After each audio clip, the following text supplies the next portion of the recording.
Assalamualaikum warahmatullahi wabarakatuh. Di sini saya akan menjelaskan atau menjawab pertanyaan pasien-pasien yang kemarin sempat nanya, Bu, kok bisa sih di KB tapi kok hamil gitu. Soalnya kemarin tuh dia datang ke sini tapi dia punya riwayat kegagalan pada KB. Jadi anak keduanya itu bisa dibilang kecolongan lah ya. Gitu. Dia menggunakan feel, makanya di sini saya membahas tentang kegagalan pada KB itu kenapa gitu. Yang pertama saya akan jelaskan tentang alat kontrasepsi feel. Feel ini tingkat kegagalannya itu tinggi banget. Kenapa sih? Kok bisa yang konsumsi pil setiap hari tapi dia tetap hamil gitu.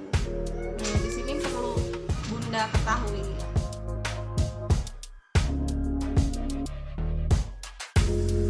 Satu, penyebab kehamilan pada saat ber-KB. Berarti gagal ya intinya. Kegagalan pada ber-KB. Salah satunya dia salah minum atau nggak tahu cara minum yang benarnya itu seperti apa.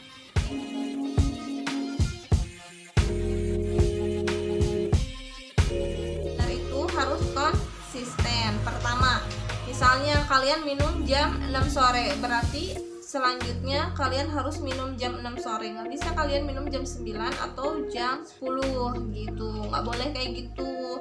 Jadi kalian harus minumnya konsisten. Kalau misalnya jam 6 ya jam 6, jam 7 ya jam 7, terus seperti itu gitu. Soalnya ini tuh si fungsi obatnya itu terus berkesinambungan. Kalau misalnya kalian biasa minum jam 6 sore terus kalian minum jam 9 sore, berarti kandungan si dalam obatnya ini tuh sudah berkurang. Terus kalian dalam ini tuh ada hubungan, jadi bisa aja terjadi kehamilan gitu. Cara penyimpanan yang nggak benar juga bisa mengakibatkan ada si obat ini tuh rusak, makanya bisa hamil gitu. Terus bisa aja pada saat dia mulai ber-KB dia lagi posisinya tuh lagi hamil tapi dia nggak tahu.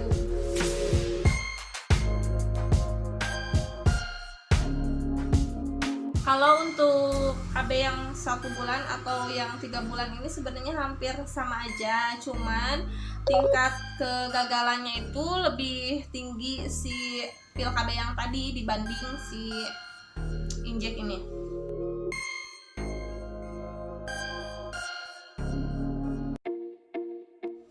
Karena apa?